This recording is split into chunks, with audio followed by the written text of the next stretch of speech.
Hey fam, it's me Aaron for Comic Shows, New Comics Now. Got a whole nother stack of comics. I'm wearing a Superman shirt in honor of Superman Wonder Woman #1. Before anyone asks, this is an Under Armour loose fit. It's kind of like wicks the sweat away. It's awesome. You can get it at Sports Authority, and I don't make any money off that. Just people ask me like all the time, where did I get my t-shirt? And I like it. It's good for CrossFit, good for sweating. Awesome stuff. Moving on to Superman Wonder Woman #1 with this cool like fold-out cover.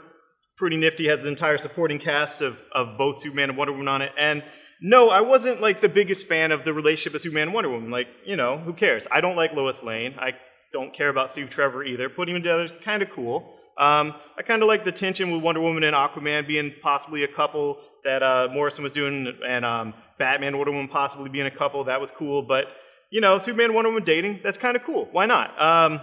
I know it seems temporary, and their relationship could be temporary, and this book could still be the book about the two of them clashing and their two supporting casts clashing and all that. And having said that, here's the thing that sold the book on me. When I heard this book was coming, I was like, eh. And then Charles Soule. Charles Soule, I love him. He is one of my new favorite writers. I've read everything that he's done, even like his slave labor stuff and the stuff that he kind of had to like print himself. I just love the man. I love his characterization. I love how he has the themes of like redemption and all that stuff. I just love the man. And this book delivered. It delivered with a lot of action, because you need action if you have these two very powerful characters, but a lot of emotional stuff, a lot of the supporting cast actually being real and actually resonating. And then it had the big villain worthy of a book with the two of them. And the villain is this hand in the middle back here. That's the hand. So it's not really a spoiler if it's on the cover. I'm not going to say the villain's name. It might be in the description, as DC is wont to do. But I liked it, and I was predisposed to not care, and I liked it. So it's less like Superman has another book and more like Wonder Woman has a second book that includes Superman and is written by Charles Soule. So I'm on board. I like it. So, you know, you can avoid it if you want, but Charles Soule is always a win in my book. Batman 0 year, issue 24. It is extra size. It might even be double sized. I didn't count the pages, but it's $6.99. But it is. I would say the first part is double sized. And it's all the same artist. It's all the artists you want. Greg Capullo. He does the first story completely. There's always that other artist in the back that I actually love. I think it's that Albuquerque guy. That's pretty amazing. But I dug it. I got to see the Batman with the purple gloves. Purple gloves Batman is always great, and I'm digging it. It's a story that didn't necessarily need to be told. You know, we have year one, and that's cool, and that's iconic, and that's timeless, and that's been adapted to DVD and all that stuff. But Snyder is really doing some great stuff in here and introducing Riddler, introducing these villains, and showing how Bruce and Batman came back onto the scene at Gotham after his long absence and what had transpired there. And his biggest skill is as Alfred, just Alfred and Bruce, Alfred and Batman. What is that relationship? And I love it. So yes, it's extra money, but it is worth it in the page count. If you're used to paying $3.99 for the front story and the backup, this is the exact right amount of product and the right product that you want, Snyder and Capullo. So there's no trickery, it's just exercise. So it's exercise. Pretend like, 2 issues came out at once. Forever Evil, Arkham War, this is Tomasi, and I enjoyed it. No, you don't really need it for Forever Evil. It did come out of both Bane and Scarecrow, those one-shots, and it's Arkham War. Does that excite you? Does it excite you to know that factions of villains are going to go up against each other? It does me, and this cover is awesome. And Baybook, he's going to be in town on November 15th. Can't wait to meet him. This cover artist here, he did the Joker cover, the Joker's daughter cover, a lot of those covers. And this was, the villains are picking sides, and there's going to be a war in Arkham, and it's going to be crazy. So, awesome. You're either in or you're out. And I like it. And if you're out, ask a friend that read it and that you trust their opinion, because I think that if you like the Batman villains, you will like it regardless of it's a Forever Evil tie-in. And I wasn't going to read the Forever Evil tie-ins. It's Tomasi, it's all Batman villains, and they're fighting. Awesome. Suicide Squad, this is Matt Kindt. basically his, I don't know, third issue on Suicide Squad, even though it's his first issue on Suicide Squad, because he did the Harley and the Deadshot one-shots that lead right into this. And there's a reverse Suicide Squad, role reversal. It's good guys pitted against the bad guys that are good guys because of different machinations. And Waller was cool in here. It's nice to see her out of her element and having to regain control and losing control, and how does she deal with losing control. And essentially most of this book is Harley and Deadshot, and I love them. And Boomer's cool too. And you got Steel and Power Girl. It was a fun book. Matt Kindt delivers. It's tying into Forever Evil. If you weren't buying Suicide Squad, now it's a good time to jump in. Not that I didn't like Kott's issues, but Forever Evil, Matt Kindt, Harley Quinn, jump in now. Lights Out Part 2. Let me tell you, this Van Jensen, I love this. I love this book. I liked it better than Vendetti's Part 1. This is where John Stewart got his chance to shine. Not just military, because he's, you know, the dichotomy between the architect and the soldier. You know, he's the Marine and the architect, and one hand builds and one hand destroys. It's like, not really. A lot of times architects have to tear stuff down to build something new. And a lot of times the military is building infrastructure. So it's really not this two parts of, he's one man, and he had a chance to shine in this issue. John Stewart kicked ass in this issue, did things that only he could do, got right up in Hal Jordan's face, as I love seeing Guy Gardner do. So it was great. And there's two specific scenes where tactics, military tactics, and structural architecture was used against Relic, and it was awesome. So, and a lot of stuff happened. I'm not spoiling anything. There is major ramifications from this storyline. Major. And I just love the character moments where John Stewart got a chance to shine in here. So if you're a John Stewart fan, and I know there's some of you out there, especially from that amazing TV show he was in, Justice League Unlimited, boom, get this issue. Go back and get the first part. And Infinity, moving on to Marvel.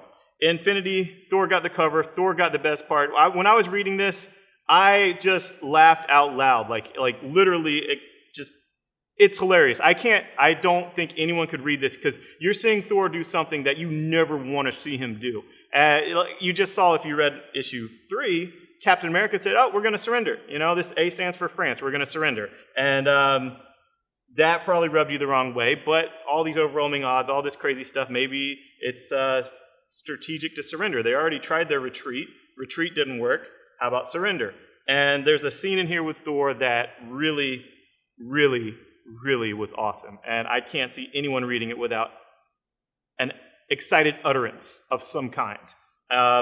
And Black Bolt vs. Thanos continues, and it's freaking awesome. So, and I'm sure you've heard this stuff about the son of Thanos all over the internet and Bleeding Cool. Well, there's more of that. Thanos Rising, love this book. Jason Aaron, love the art. And it's out collected. It's not necessary for Infinity, but yes, it is necessary for all Thanos fans. Anyone that's interested in Thanos, anyone who likes Thanos, anyone who thinks they know everything there is to know about Thanos, there are spaces between the lines that Starlin left that Jason Aaron sewed together, and he did not disregard anything that Starlin had, but Starlin had different types of origin, different types of things, different things that Jason Aaron wove together into a brilliant tapestry that is Thanos Rising that I loved. And moving on to X-Men, Battle Atom 7. It's winding down. You know, yes, it's a little padded. Yes, I'm enjoying it. And Logan is right. You know, you heard Magneto's right. You've heard Cyclops is right. Now Logan is right. And it's cool. And I guess it had to be padded because there's so many freaking teams. There's 2 future teams, multiple present teams, craziness. Jubilee's son, you know, future, obviously, all grown up, cool. Which one is he? You'll find out this issue. Good times. So Wood kicking ass in that, and I'm excited for Battle Atom. I'm excited what's going to come out of it.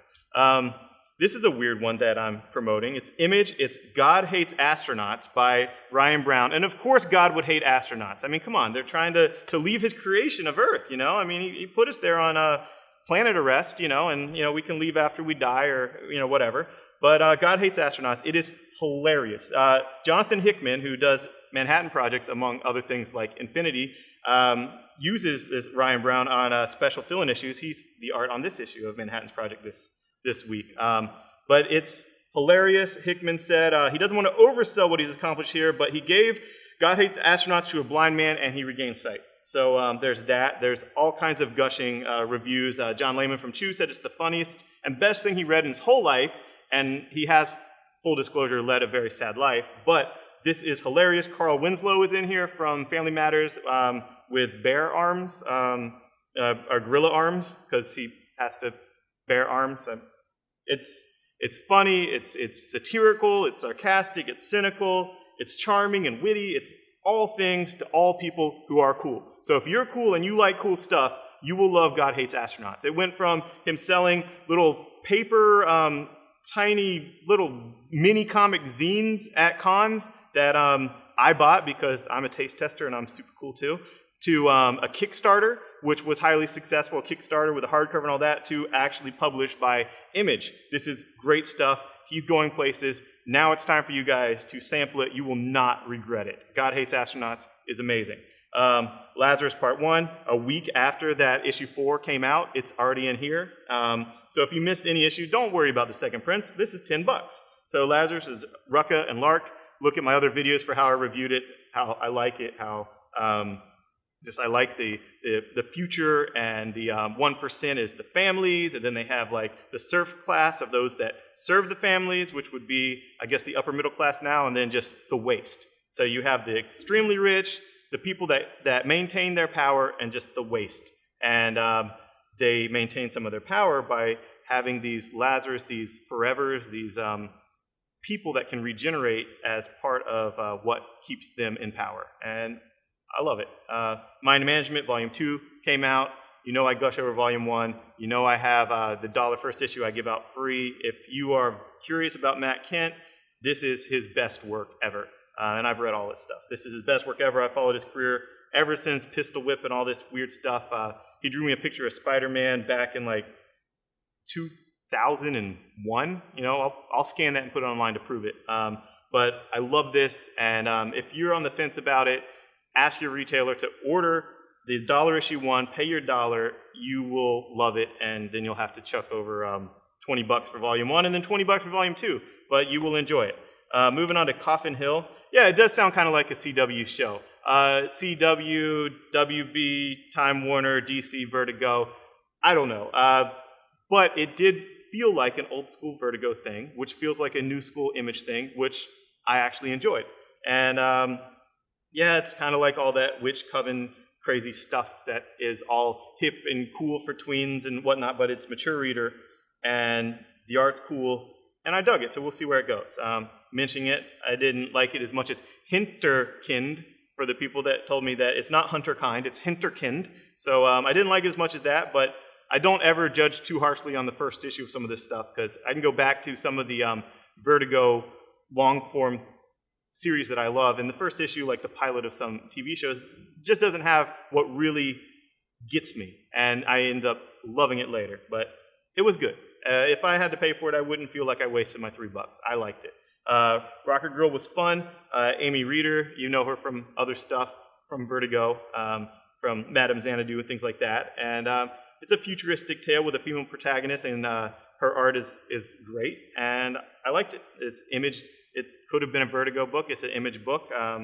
It's cool. I liked it. 3, it's Kelly, Belair, Gillen. They're just their names here. You know the letter is the letterer. You know Gillen, I guess, doesn't draw, so he has to be the writer. And the other two had to, I guess, draw in ink. But it was fun. It's 3 of the 300 that are, you know, badass. And I enjoyed it. If you are interested in this, just flip through it, and I don't think you'll put it down. I enjoyed it. I like how Image does all kinds of cool, weird, fun stuff.